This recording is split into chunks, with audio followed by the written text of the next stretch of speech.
I'm Steve Dettelbach. I'm ATF Director. Good morning, everybody. I think we can do a little better than that, right? Good morning, everybody. Good morning. All right. Thank you for being here and being part of ATF's first annual Survivor Summit, honoring the lives and experiences of those affected by firearms violence in this nation. We are really thrilled to have each and every one of you here. Now, many of you here today work at ATF or work with ATF as our incredible partners. And some of you, for that reason, have been here many times before, and you may know a lot about the important work that we do here at ATF, but not all of you. So I want to welcome also, and really especially, those many people here who have not been inside this wonderful building before and who may have had less contact with ATF over the years. ATF is a federal law enforcement and regulatory agency that focuses on violent crime. So, of course, we work for the benefit of all Americans like each and every one of you. This building houses ATF, but in many ways it belongs to the American public. So welcome to your office. The basic idea behind today is pretty simple. It's to increase connectivity and communications between the victims and survivors of gun violence on the one hand and ATF and its partners on the other. Our hope is that today becomes a two-way street in that regard. First, we want to and we need to lift and continue to lift the many voices, faces, and stories of those who've been impacted most directly by firearms violence in the United States and to learn from them. Second, we want our visitors here today, our guests, to learn a bit more about ATF. By the way, the only federal law enforcement agency that solely focuses on protecting Americans from violent crime, including gun crime. I want you to learn more about its functions, but more than that, I want you to learn more about something I believe deeply in, and you'll see I want you to learn more about the heart of ATF. So we're going to spend most of the day, of course, talking about survivors of gun violence and lifting up their stories and their views. But with your indulgence, we're going to start the morning after these introductory remarks and hearing from our special guest. We're going to start the morning with a little ATF 101 course led by some of the nation's leading subject matter experts on fighting violent crime here. Before we get that, though, I do want to share with you just a little bit about my vision of this agency as director. It is an incredible place, the Bureau of Alcohol, Tobacco, Firearms, and Explosives. Our strategy at ATF to drive down gun violence relies on two key pillars. First, we must use data, and you're going to hear about this, what we call crime gun intelligence, to better identify and catch the most violent folks in our community, the trigger pullers who are terrorizing so many others. Second, we also have to cut off the all too easy flow of firearms to these same violent people, often felons who the law says are not permitted to have these weapons. And we've got to use every single tool available to do both of these things. That's why we use crime gun intelligence, data-driven investigations to remove the worst of the worst from our streets. That's why just 2 weeks ago, we promulgated a new rule to implement the Bipartisan Safer Communities Act and to, at long last, make it crystal clear that if you are engaged in the business of dealing firearms for profit, there is no gun show loophole, and there never was.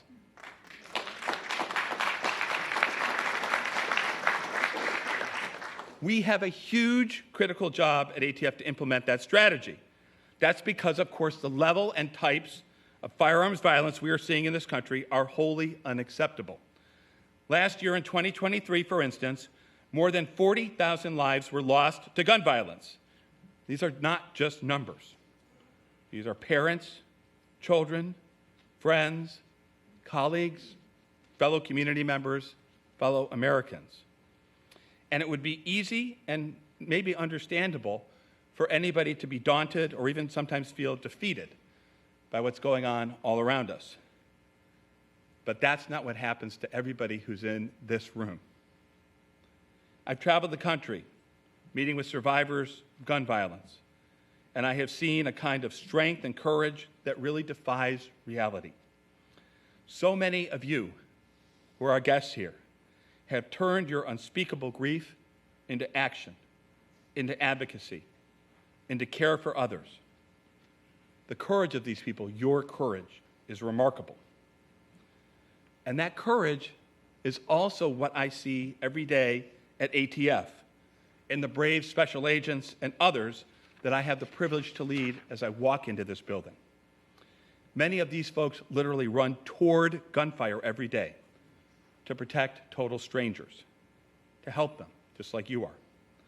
Just like the survivors I meet, I'm humbled and inspired by these incredible public servants, by their courage, by their strength, and their empathy. These folks are motivated every single day to try to make a difference, to seek justice by protecting others. So my hope for this effort and for today goes way beyond mere networking. I truly hope that not only will these different groups of people, you, learn from each other, my honest hope is that we may get to the point where we can actually inspire each other to do more work and to do more together. Well, today, and by the way, this is the first, not the last, ATF Survivor Summit, is focused on mass shootings, community firearms violence, and domestic shootings. We cannot forget, of course, that there are so many other ways that people lose their lives due to firearms violence. Suicide, for instance. And much more needs to be done, and we will talk about this, to talk about and stop those tragedies as well. That's why, for instance, DOJ recently released more and more information on safe storage of firearms. So I have high hopes for today. This event could not have come together without the hard work of many people. I want to thank each and every person who's here to help.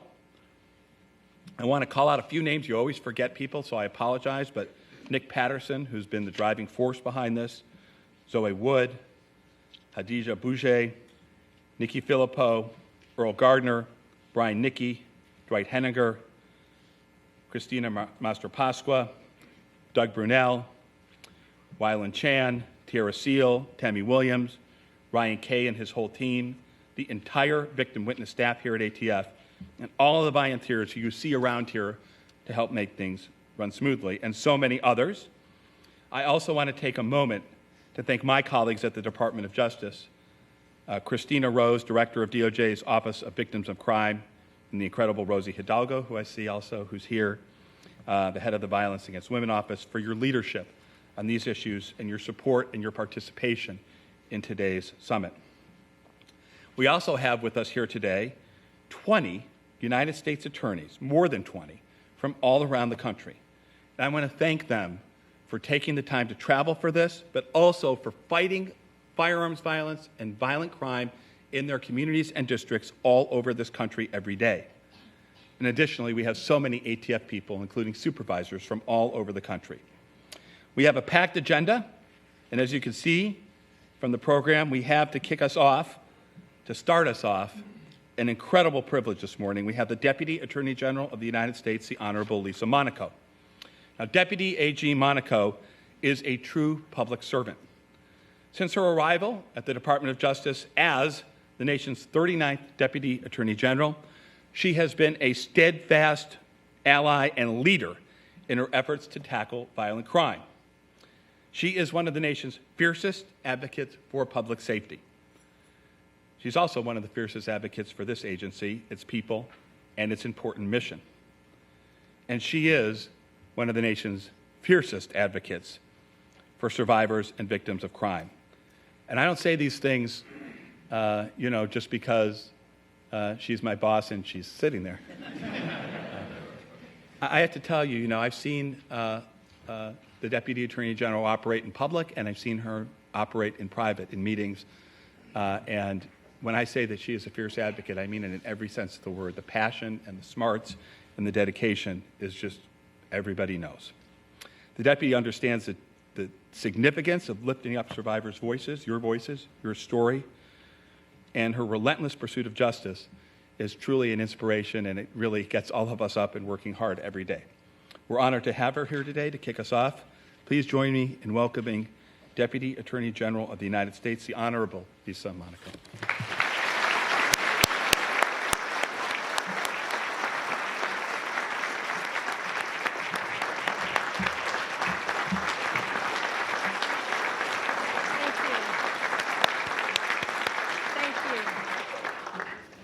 Thank you so much. Good morning, everybody. Good morning. See, Steve? That's how you do it. Thanks so much, Steve, for that very, very kind and generous introduction. And thank you for your leadership and your vision for this agency and for today. And to the incredible team of people that you mentioned who are responsible for gathering us all, can we please give another round of applause to the great ATF team?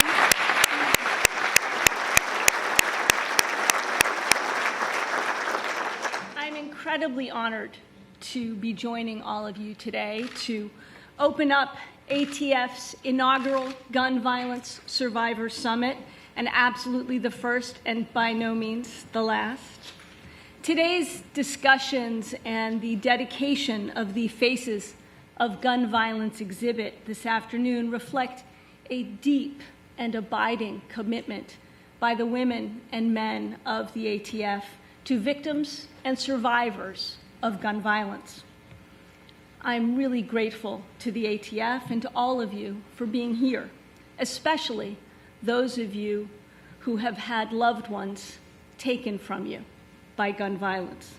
Your presence honors their memory, and it fuels our fight for a safer and better future.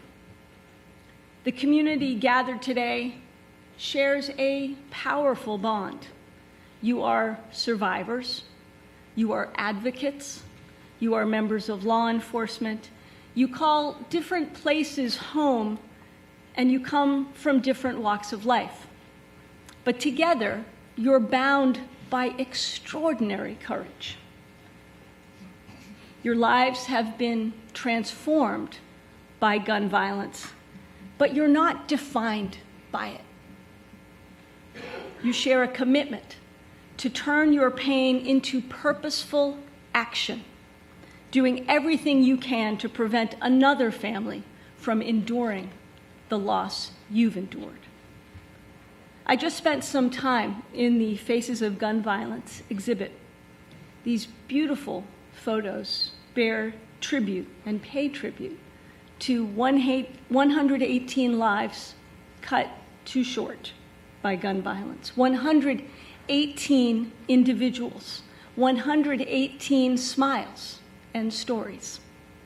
They represent a fraction of the vast toll of gun violence that is perpetrated on our country every year.